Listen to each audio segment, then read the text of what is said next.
Alors, correction des exercices du 67, donc j'avais dit les 4 premiers. Alors, les inéquations du 67, elles sont bien parce que souvent il ne s'agit pas juste de calculer delta, mais il y a d'autres façons de faire. Et il faut se poser vraiment la question de savoir à quelle forme d'inéquation on a affaire avant de se lancer. Alors, si je regarde la première, 2x carré moins 4, donc c'est bien une inéquation. On a bien un polynôme du second degré ici. Bon, après, c'est un polynôme particulier, il n'y a pas de x, donc je sais déjà, s'il y a des racines, je peux les trouver facilement. Et donc, la règle des trinômes va s'appliquer. Donc, faisons cela. Donc, je vais chercher les racines. J'écris 2x carré moins 4 égale 0, ça me fait 2x carré égale 4, x carré égale 2. Donc, j'obtiens 2 racines très facilement, ou moins racine de 2. Donc ici, delta, puisqu'il y a deux solutions, deux racines distinctes, delta est strictement positif. Donc j'écris ma phrase, le trinôme est du signe, alors j'écris vite, hein, puis là-dessus j'écris mal, est du signe de A à, alors A vaut combien? 2, du signe de A égale 2, donc ça c'est positif, à l'extérieur des racines. Bon voilà.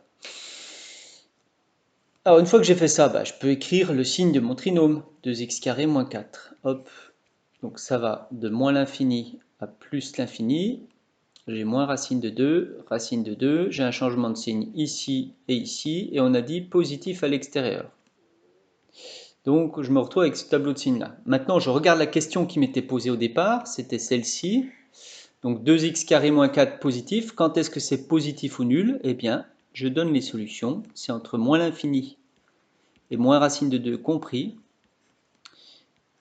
union racine de 2 plus l'infini. Voilà pour le premier. Le deuxième, je le fais ici. Alors on a x carré plus 1 inférieur strictement à 0. Alors là, c'est le même cas que le précédent. Si vous cherchez les solutions, en fait, vous allez tomber sur x carré égale moins 1, donc il n'y a pas de solution. Bon, mais il n'y a pas de solution, ça ne veut pas dire qu'il n'y a pas de signe. En fait, ça veut dire que le signe est constant et toujours celui de A. Donc si vous regardez le signe de A, là c'est 1, ça veut dire qu'il est toujours strictement positif. On me demande quand est-ce que c'est strictement négatif. Donc en fait, il n'y a pas de solution, il n'y a pas de x qui rend ça inférieur strictement à 0. Donc les solutions, c'est l'ensemble vide. D'ailleurs, on pouvait s'en apercevoir en regardant ça. Vous avez 1 carré, c'est positif, plus 1. Est-ce que ça peut être strictement négatif? Ou tout simplement en écrivant que c'est équivalent à x carré égale moins 1, j'écris impossible. Et donc S égale ensemble vide. Le troisième. Alors, est-ce que c'est bien une inéquation du second degré? Oui, parce que si je développe, là j'ai du second degré, là aussi. Alors, donc elle ne me paraît pas simple, donc une idée c'est de développer et de se ramener à ax carré plus bx plus c supérieur à 0. Donc allons-y, donc moins 5x carré supérieur à moins 3x carré moins 6x plus 2. Donc je me retrouve avec, si je repasse les x carrés, pardon, d'un côté. Donc je regarde parce que je me demande si j'ai pas fait une erreur quand j'ai recopié l'énoncé. Non, c'est bon. Donc je me retrouve avec moins 5x carré plus 3x carré, ça va me faire moins 2x carré, plus, alors là j'ai moins 5x, donc ça va faire plus 5x, moins 2, supérieur à 0.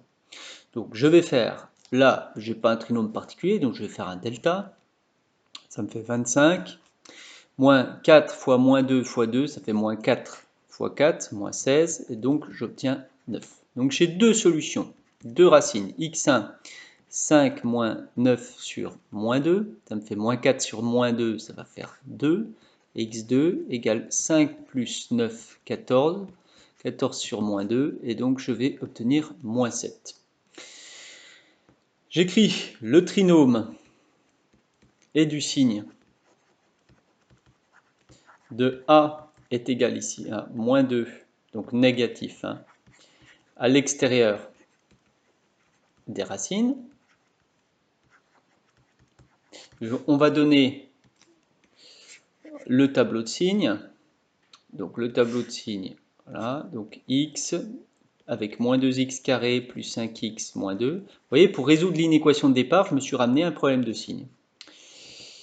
Alors j'ai fait un vilain trait, hop, donc on va de moins l'infini à plus l'infini, on a moins 7, 2, hop, hop, et on a dit que c'était négatif à l'extérieur. Et moi, résoudre cette inéquation, ça revient à trouver quand est-ce que c'est strictement positif. Eh bien, c'est strictement, quand est-ce que ça est strictement positif? Ben, je vois que c'est strictement positif entre moins 7 et 2, et je les exclus parce que c'était strict. Voilà pour le deuxième, la troisième. Pour le quatrième, alors le quatrième, c'est aussi une inéquation du second degré, mais je peux trouver facilement les racines parce qu'on voit qu'il n'y a pas de c. Donc cherchons-les. Moins x carré moins 5x égale 0. Et x facteur de moins x moins 5 égale 0. Donc j'obtiens x égale 0 ou x égale moins 5. J'écris le trinôme, alors blablabla, et du signe de a, c'est-à-dire négatif ici, hein, à l'extérieur des racines. On obtient le tableau de signes avec moins 5 et 0, moins l'infini, plus l'infini, et on a dit que c'était négatif à l'extérieur. Et moi, on me demande quand est-ce que c'est négatif ou nul, donc on renvoie de moins l'infini à moins 5 compris, union 0 compris, plus l'infini. Voilà pour les 4 premiers.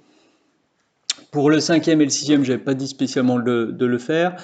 Dans le cinquième, ce qui se passe de sympathique, c'est que même si c'est un polynôme de degré 3, en fait, les termes constants disparaissent.